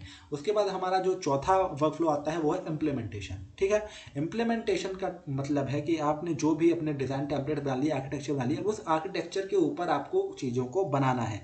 तो उसमें आप अपने सारे अलग अलग कंपोनेंट्स को की कोडिंग करते हो, एक एक कंपोनेंट्स की आप यूनिट टेस्टिंग करते हो, फिर आप अपने पूरे सिस्टम की इंटीग्रेटेड टेस्टिंग करते हो, है ना। और ये जो होता है वो सबसे ज़्यादा पीक पे होता है कंस्ट्रक्शन फेज पे। उसके बाद आता है हमारा टेस्टिंग का फेज, है ना, जिसमें आप पहले तो प्लान करते हो अलग अलग टेस्ट केसेस को, फिर डिफाइन करते हो, फिर आप इंटीग्रेशन टेस्टिंग को, सिस्टम टेस्टिंग को एग्जीक्यूट करते हो। उसके बाद उन टेस्टिंग से होने वाले डिफेक्ट्स को आप डॉक्यूमेंट करते हो, फिर उसको आप रिजॉल्व करते हो, रिपोर्ट करते हो अपर टीम को। ये हमारा सबसे ज़्यादा एक्टिव होता है कंस्ट्रक्शन फेज में और ट्रांजिशन फेज में। इसके बाद जो हमारा वर्क फ्लो आता है वो है डिप्लॉयमेंट। आपको अपने रिलीज को पैकेज करना है, ठीक है, अपने प्रोडक्शन में इसको क्या बोलते हैं, डिप्लॉय करना है, ठीक है, यूजर्स को ट्रेन करना है। ये सारा काम किसके अंदर होता है, डिप्लॉयमेंट वर्कफ्लो के अंदर होता है। और ये जो वर्कफ्लो होता है वो ट्रांजिशन फेज में सबसे ज़्यादा पीक पे होता है। अब आते हैं हमारे पास कुछ supporting workflows. In addition to the core engineering workflows there are supporting management workflows that run through all phases to keep the project on track. हमारे कोर इंजीनियरिंग वर्कफ्लोज के अलावा भी कुछ सपोर्टिंग और मैनेजमेंट वर्कफ्लोज होते हैं जो कि हमारे प्रोजेक्ट को कहीं ना कहीं उसकी कंसिस्टेंसी, उसकी एफिशिएंसी को मेंटेन करने के लिए काम में आते हैं। तो चलिए आगे बढ़ते हैं और पढ़ते हैं इन सपोर्टिंग वर्कफ्लोज के बारे में। तो पहला है जो सपोर्टिंग वर्कफ्लोज, वो है कॉन्फ़िगरेशन एंड चेंज मैनेजमेंट। तो इसमें आ जाते हैं आपके वर्जन कंट्रोल से जुड़े हुए सारे आर्टिफैक्ट्स, ठीक है, जिसको आप मतलब वर्जन कंट्रोल से जुड़े हुए जो सारे आर्टिफैक्ट्स हैं उनको प्रोड्यूस करने का काम आप किस वर्कफ्लो के अंदर करते हो, कॉन्फ़िगरेशन एंड चेंज मैनेजमेंट के वर्कफ्लो के अंदर करते हो। Manage change request formally. देखो, एलेबोरेशन और इंसेप्शन के फेज में जो थोड़े बहुत चेंजेस आ रहे हैं, उन चेंजेस को फॉर्मली हैंडल करने का काम, उनको मैनेज करने का काम जो होता है वो इस वर्कफ्लो के अंदर होता है। Maintain artifact baseline at each milestone. हर एक पार्टिकुलर माइलस्टोन के बाद में आपको अपनी आर्टिफैक्ट फिर आर्किटेक्चर की जो बेस लाइन है उनको मेंटेन करने का काम करना पड़ता है। Ensure reproducibility of builds. आप जो भी चीज़ें बिल्ड कर रहे हो उनकी रिप्रोड्यूसिबिलिटी को इंश्योर करने का काम होता है कॉन्फ़िगरेशन एंड चेंज मैनेजमेंट के अंदर। उसके बाद आता है प्रोजेक्ट मैनेजमेंट, जिसमें आपको क्या करना है, सबसे पहला काम जो होता है वो होता है आपके मल्टीपल इटरेशन जो अलग अलग फेज के अंदर चालू रहते हैं उनको प्लान करना, उनको मॉनिटर करना, आपके जो रिस्क आने वाले हों उन रिस्क के लिए आपको पहले से ही एक्टिव रहना, उनको मैनेज करना। आपकी जो मैट्रिक्स होती हैं, ठीक है, आपके प्राइमरी मैट्रिक्स होती हैं, नॉन प्राइमरी मैट्रिक्स होती हैं, जिससे आप अपना कॉस्ट एस्टिमेशन करते हो, अपने प्रोडक्ट की हेल्थ को एस्टिमेट करते हो। इस तरह की मैट्रिक्स को ट्रैक करना और उनसे एक इंसाइट गेन करना, ये काम होता है प्रोजेक्ट मैनेजमेंट के अंदर। उसके बाद आपको अपनी प्रोग्रेस के बारे में कंटिन्यूसली स्टेक होल्डर्स के साथ कम्युनिकेशन में रहने का काम भी प्रोजेक्ट मैनेजमेंट वर्कफ्लो के अंदर होता है। अब जरा ये देखते हैं work flow intensity across phases. तो ये एक चार्ट है, यदि आप ये अपने एग्जाम में बना के आते हो तो कहीं ना कहीं आपको बहुत ज़्यादा फ़ायदा होगा या बहुत ज़्यादा आपके नंबर्स इंक्रीज हो सकते हैं। जैसे यहाँ पे आप केवल थ्योरी में लिख के 4-5 नंबर पाओगे, यदि आप अपने वर्क फ्लो के क्वेश्चन पे इस तरह का चार्ट बना के आते हो शायद आपको पूरे 6 से 7 नंबर मिलेंगे। ये चार्ट बताता है कि हमारा कौन सा वर्क फ्लो कौन से टाइम पे अपने पीक पे होता है। तो जैसा कि आप देख सकते हैं, रिक्वायरमेंट की यदि मैं बात करूँ तो ये रिक्वायरमेंट वाला जो है वो इंसेप्शन से लेके एलेबोरेशन के फेज पे रिक्वायरमेंट जो है वो सबसे ज़्यादा टॉप पे जा रहा है। वहीं डिज़ाइन का फेज है वो भी सबसे टॉप पे कब जा रहा है, एलेबोरेशन के टाइम पे। वहीं यदि ये वाली जो लाइन है, क्या बोलते हैं, टेस्ट वाली, ये सबसे ज़्यादा पीक पे गई है ट्रांजिशन के टाइम पे, ठीक है। इम्प्लीमेंटेशन वाला वर्क फ्लो गया है सबसे ज़्यादा पीक पे कंस्ट्रक्शन के टाइम पे। अब आगे बढ़ते हैं और बात करते हैं चेक पॉइंट्स के बारे में। Checkpoints are the formal decision points embedded in the process where the project's health, progress and readiness to proceeds are assessed. They provide visibility and control, a chance to decide whether to continue, adjust or cancel the project. These are 3 types: major milestones, minor milestones and status assessment. तो देखो, check point क्या होता है, हर एक work flow या हर एक phase के बाद एक वो माइलस्टोन को अचीव करना जहाँ पे आके हम अपने सारे काम को रिव्यू करते हैं, ये कहलाता है हमारा चेक पॉइंट। यहाँ पे क्या होता है कि हमारा जो प्लान्ड हमारा प्रोसेस है और जो एक्चुअल में हमारा प्रोसेस हो रहा होता है उसको हम रिव्यू करते हैं, कंपेयर करते हैं, जिससे हमको ये पता चलता है कि हमको अपने प्रोजेक्ट को क्या इसी तरह से कंटिन्यू करना है, क्या हमें उसके अंदर कुछ तरह के एडजस्टमेंट करने हैं, कहीं ऐसा तो नहीं है कि हम इस सिचुएशन में आ गए हों जहाँ पे हमको अपने प्रोजेक्ट को कैंसिल करना पड़ जाए। तो इस तरह के जो डिसीजन लिए जाते हैं वो इस चेक पॉइंट्स पे आके लिए जाते हैं, जहाँ पे हमको माइलस्टोन्स के बारे में ध्यान रखना पड़ता है। 3 तरह के माइलस्टोन्स होते हैं इन चेक पॉइंट्स के अंदर। पहला होता है मेजर माइलस्टोन्स, जिसे हम फेज एंड चेक पॉइंट्स भी कहते हैं। तो these occur at the end of each phase and are the most critical decision point. ये जो हमारा मेजर माइलस्टोन होते हैं वो हर एक फेज के एंड में आते हैं, जिसके बारे में मैंने आपको शुरू में ही बता दिया था। और ये जो होते हैं वो डिसीजन मेकिंग को लेकर सबसे ज़्यादा क्रिटिकल पॉइंट्स होते हैं। Each major milestone has specific evaluation criteria that must be satisfied before the project can proceed to the next phase. देखो, ईच मेजर माइलस्टोन का एक स्पेसिफिक एवेल्यूएशन क्राइटेरिया होता है जो कि जस्टिफाई करने के बाद, जो कि सेटिस्फाई करने के बाद ही आप किसी नेक्स्ट फेज के अंदर आप एंटर हो सकते हो। Failure to meet the criteria triggers a review of scope, plan of project viability. यदि आप इस तरह के माइलस्टोन्स को अचीव करने में फेल हो जाते हो या इनके क्राइटेरिया में फिट बैठने में आप फेल हो जाते हो, तो कहीं ना कहीं आपको अपने स्कोप को, प्लान को, प्रोजेक्ट की वायबिलिटी को वापस से प्लान करना पड़ता है, वापस से रिव्यू करना पड़ता है, वापस से काम करना पड़ता है। तो what are the 4 major milestone? तो ये है हमारे 4 मेजर माइलस्टोन। पहला है हमारा लाइफ साइकिल ऑब्जेक्टिव। ये कहाँ पे आता है, ये आता है एंड ऑफ इंसेप्शन फेज, मतलब इंसेप्शन फेज के एंड में आता है। ठीक है, इनमें आप किन किन बातों का ध्यान देते हो कि आपका जो बिजनेस केस है वो अप्रूव्ड है कि नहीं है, जो आपके सॉफ्टवेयर का स्कोप है वो आपके स्टेक होल्डर्स के द्वारा अग्रीड है कि नहीं है। ठीक है, रिस्क आइडेंटिफाइड हैं कि नहीं है, उनसे निकलने की स्ट्रेटेजी जो है वो प्लान्ड है कि नहीं है। इसके बाद आता है LCA लाइफ साइकिल आर्किटेक्चर, जो आपके एलेबोरेशन फेज के एंड में आप अचीव करते हो।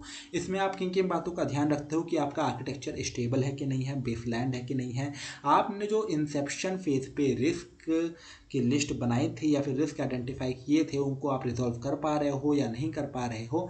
उसके बाद आपके कॉस्ट, आपके शेड्यूल का जो एस्टिमेट है कंस्ट्रक्शन के फेज में जाके जो होने वाला है उसकी एक्यूरेसी भी इस पर डिपेंड करती है। उसके बाद आता है IOC यानी कि इनिशियल ऑपरेशनल कैपेबिलिटी, इसे आप अचीव करते हो कंस्ट्रक्शन फेज के एंड में। यहाँ पे आप देखते हो कि आपके सारे फीचर्स 100% इम्प्लीमेंट हो गए या नहीं हो गए। ठीक है, आपकी क्वालिटी कितनी अच्छी है सॉफ्टवेयर की, उसके बाद ये बीटा टेस्टिंग के लिए रेडी है कि नहीं है।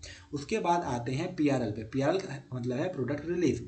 ये आता है ट्रांजिशन फेज के एंड में, जहाँ पे आप ये देखते हो कि आप यूज़र एक्सेप्टेंस टेस्टिंग यानी कि बीटा टेस्टिंग वो पास हो गई है कि नहीं है, सारे क्रिटिकल जो बग्स हैं वो फिक्स हो गए हैं कि नहीं हो गए हैं, इस सॉफ्टवेयर डेवलपमेंट के जो सारे डॉक्यूमेंटेशन थे, ट्रेनिंग थी, वो सारी कंप्लीट हो गई हैं कि नहीं हो गई है। इसे हम कहते हैं मेजर माइलस्टोन। अब बात करते हैं माइनर माइलस्टोन की, जो कि इटरेशन एंड चेक पॉइंट्स पे होता है। So each iteration typically 2 to 6 weeks long and with a minor milestone, a less formal but still important review of the iteration's result। तो जो माइनर माइलस्टोन्स होते हैं वो हर एक इटरेशन के बाद में अचीव किए जाते हैं। हर एक इटरेशन के बाद का एक चेक पॉइंट होता है ना, और एक इटरेशन जो होता है वो लगभग 2 से 6 हफ्ते लंबा होता है। देखो ये लेस फॉर्मल है बट कहीं ना कहीं आपके सॉफ्टवेयर की क्वालिटी को बढ़ाने के लिए ये इंपॉर्टेंट है। The team demonstrates the working build to stake holders and the project manager assesses whether the iteration objectives were met. तो हर एक इटरेशन की ऑब्जेक्टिव्स के अकॉर्डिंग वो उसको मैच, आपका जो प्रोडक्ट है ना, आफ्टर द इटरेशन वो उसको मैच कर रहा है या नहीं कर रहा है, ये आपको अपनी अपर टीम, अपने प्रोजेक्ट मैनेजर और अपने स्टेक होल्डर्स को इन सब बातों से अवगत कराना होता है। किसको? टीम को। Minor milestones provide frequent granular visibility into progress. तो जो माइनर माइलस्टोन्स होते हैं वो कहीं ना कहीं एक फ्रीक्वेंट और विजिबिलिटी जो होती है वो अपने प्रोग्रेस को प्रदान करते हैं। तो इटरेशन रिव्यू एजेंडा या फिर माइनर माइलस्टोन जो बोलते हैं वो किस किस तरह के होते हैं, तो उसमें क्या क्या चीज़ें आती हैं। डेमोन्स्ट्रेशन, तो हमें अपने जो वर्किंग सॉफ्टवेयर है या फिर जो प्रोटोटाइप है हर एक इटरेशन के बाद उसको हमें उसको डेमोन्स्ट्रेट करना पड़ता है अपने प्रोजेक्ट मैनेजर, अपने स्टेक होल्डर्स के सामने। मैट्रिक्स रिव्यू, ठीक है, डिफेक्ट रेट्स क्या है, क्वालिटी क्या है, वेलोसिटी क्या है, टेस्ट कवरेज क्या है, इन सब चीज़ों का एक मैट्रिक्स चार्ट बना के आपको रिप्रेजेंट करना पड़ता है, आपको खुद को उसको रिव्यू करना पड़ता है। प्लान वर्सेस एक्चुअल का कंपैरिजन करना पड़ता है कि आपने किस किस तरह की चीज़ें प्लान की थी और आपके एक्चुअल में चीज़ें किस किस तरह से हो रही हैं, इसको आपको रिव्यू करना पड़ता है। रिस्क अपडेट, क्या आपके रिस्क वही हैं या आपके रिस्क चेंज हुए हैं या आपके प्रोजेक्ट में कुछ नए तरह के रिस्क जो हैं वो इमर्ज हुए हैं, ये हर एक इटरेशन के बाद आपको रिव्यू करना होता है। नेक्स्ट इटरेशन की प्लानिंग करनी पड़ती है। ठीक है, गो नो गो डिसीजन, आगे की तरफ आपको बढ़ना है या नहीं बढ़ना है, फेज की तरफ, इटरेशन की तरफ, अगला इटरेशन होगा कि नहीं होगा, या फिर ये इटरेशन कंप्लीट हो चुका है अब नेक्स्ट फेज की तरफ आपको जाना है, इन सब बातों का भी यहाँ पे क्या किया जाता है, डिसीजन लिया जाता है। ठीक है, अब देखो मेजर माइलस्टोन्स हो गए, माइनर माइलस्टोन्स हो गया। अब आता है हमारा तीसरा जो है माइलस्टोन है वो है स्टेटस असेसमेंट। तो स्टेटस असेसमेंट के बारे में बात करते हैं। तो हमारा weekly biweekly status assessment जो है तो लिया जाता है।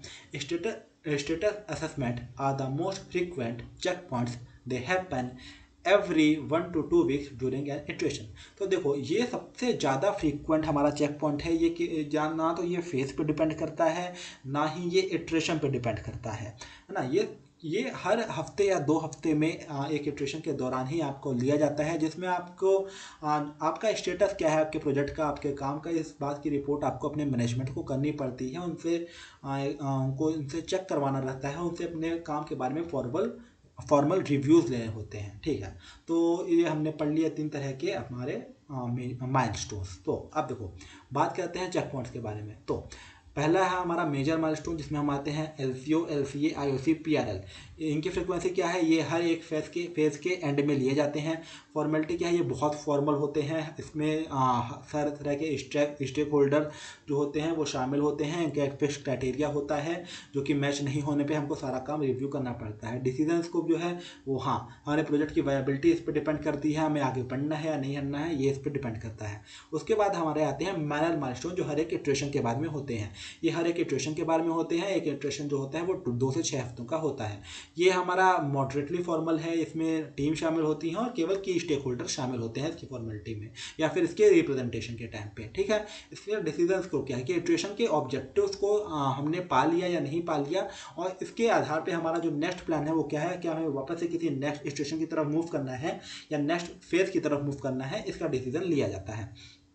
तीसरा और आखिरी है हमारे पास स्टेटस असेसमेंट, जो कि वीकली और बाय वीकली किया जाता है। ये इनफॉर्मल होता है, ये केवल एक टीम के अंदर की बात होती है कि हमारा स्टेटस क्या है। एक टीम अपने प्रोजेक्ट मैनेजर या फिर अपने टीम लीड को रिपोर्ट करती है। इससे हमें ये पता चलता है कि क्या हम अपने काम में या फिर अपने डेडलाइन के हिसाब से सही ट्रैक पे हैं या नहीं है। अब एक और बात, चेक पॉइंट फिलॉसफी, ठीक है। Inspect and adapt, the purpose of checkpoint is not to punish. देखो, हर एक चेक पॉइंट्स पे जब हम आके अपने काम को रिव्यू करते हैं तो उसका हमारा जो ऑब्जेक्टिव होता है वो होता है अपने सॉफ्टवेयर प्रोसेस को बेटर बनाना, ना कि अपने काम करने वाले एम्प्लॉयज़ को पनिश करना कि यार देख यार तेरे काम में बग बहुत आ रहा है यार तू जा यार। ऐसे काम नहीं करना है। हम अपनी मैट्रिक्स से जो भी इंसाइट गेन करते हैं उनको अपने सॉफ्टवेयर प्रोडक्ट को, अपने प्रोसेस को बेटर बनाने के लिए यूज़ करते हैं। तो दोस्तों आज का वीडियो यहीं पर समाप्त होता है ना। तो हमने आज यूनिट 2 अपनी कंप्लीट कर ली है। अगले वीडियोस में जल्दी मिलेंगे यूनिट 3 के साथ, तब तक बने रहिए हमारे साथ। यदि ये नोट्स अच्छा लगा हो दोस्तों तो आप कमेंट में बता सकते हैं, मैं नोट्स का लिंक आपके डिस्क्रिप्शन में दे दूंगा। यदि अच्छा लगे तो लाइक कीजिए, कमेंट कीजिए, सब्सक्राइब कीजिए। मिलते हैं नेक्स्ट वीडियो में बहुत जल्द।